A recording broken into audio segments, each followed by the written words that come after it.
L-awtopsja li saret l-4 filgħodu fuq il-katavri ta' DJ Ryan Spiteri ta' 47 sena minn Ħażabbar u Jessica Camilleri ta' 41 sena minn San Paolo il-Baħar ikkonfermat li t-tnejn mietu b'mod aċċidentali. Kollox żviluppat li ta' filgħaxija l-ħabta tad-disa meta telefonata minn xi qraba ta' Spiteri lill-pulizija waslithom quddiem garaxx fit-triq Salvu Boħaġar Futilajn.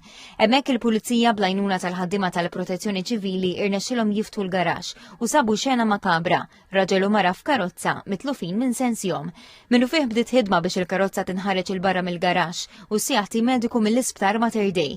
Tabib iċertifikhom it-tnejn mejta fuq il-post. F'tebqatajn waslu wkoll l-esperti forensiċi li bdew jiġbru kull xorta ta' evidenza minn fuq il-post. L-istess għamlu l-investigaturi li f'moħħhom ridu jistabilixxu x'seta' wassal għal din id-disgrazzja. Madankollu sorsi rib l-investigazzjonijiet sostnew ma' tvmnews.mt li kollox kienet jindika li żewġ persuni mietu b'mod aċċidentali. Konferma li ħarġet mill-awtopsja l-4 filgħodu u xejnet kull xorta ta' spekulazzjoni fuq il-midja soċjali, inkluż dik ta' suwiċidju jew ta' terzi involuti fil-każ. F'aġġornament mogħti mill-Pulizija l-4 kmieni wara nofsinhar, il-Pulizija ddikjarat li mill-awtopsja li saret fuq iż-żewġ katavri irriżulta li t-tnejn mietu b'avvelenament mill-monossidu tal-karbonju b'mod aċċidentali. Fi kliem ieħor is-sorsi qalu li l-investigaturi qed jimxu mat-teżi li l-mara u r-raġel mietu wara li belgħu tħaħen tossiċi. Dan meta ħallew il-karozza mixewla bis-sistema tal-arja kundizzjonata għaddejja waqt li l-garaxx kien magħluq. Il-mewt għalla rida ta' DJ popolari Ryan Spiteri waslet għal mewġa ta' messaġġi ta' niket fuq il-medja soċjali. Ħbieb, kollegi u segwaċi fakruh bħala bniedem mimli enerġija u passjoni kbira għal mużika. Ħafna referew għall-aħħar filmat li tella fis-sijad bikrin ta' 3 filgħodu li fih tkellem dwar il-momenti diffiċli fil-ħajja u ħeġġeġ lil kull min għaddej minn żmien jibes biex ma jaqtax qalbu. Wara l-maltemp jiġi l-bnazzi. U jalla minn dan il-filmat mhux lajk irid naqla. Imma mu wara dal-filmat. Kien persuna jibgħat li u jgħid li raj. Jien qed ngħix, qed inħobb lil nnifsi.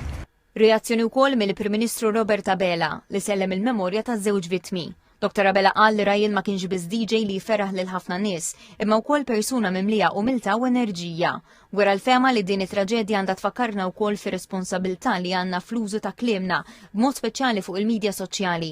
Qal li qabel kull xorta ta' spekulazzjoni hemm bżonn naħsbu x'effett kliemna jista' jkollu fuq il-familji mġarba. Saħaq li f'mumenti bħal dawn il-verità, ir-rispett u s-sens ta' umanità għandhom dejjem jiġu qabel kull ħaġa oħra. Fuż-dawk li selmu l-memorja ta' DJ kien hemm ukoll is-sit ta' Ġampula Village, Matthew De Giorgio, li qal li ħadem miegħu għal aktar minn 16-il sena u fissru bħala professjonist li dejjem tal-aħjar tiegħu f'kull avveniment. Qal ukoll li sa ftit sigħat qabel l-aċċident kienu għadhom qed jiddiskutu flimkien attività ppjanata l-Ottubru u qatt ma bassar li dik kienet se tkun l-aħħar taħdita bejniethom. Messaġġi ta' rispett waslu wkoll minn diversi DJs u personalitajiet fix-xena tad-divertiment li deskrivew l-Spiteri bħala kollega rispettat u persuna li kienet taqqat lin-nies permezz tal-mużika.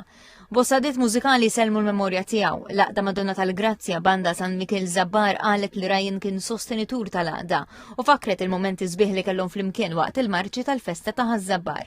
Anke l-President tal-Kumitat tal-Birkirkara Duke of Connezon Band Club sellem il-memorja tiegħu u fissru bħala wieħed mill-aktar DJs popolari fil-pajjiż li spiss kien iddaħħal il-ferħ fost is-segwaċi tal-klabb u l-partitarji tal-festi bil-preżenza tiegħu fil-marċi.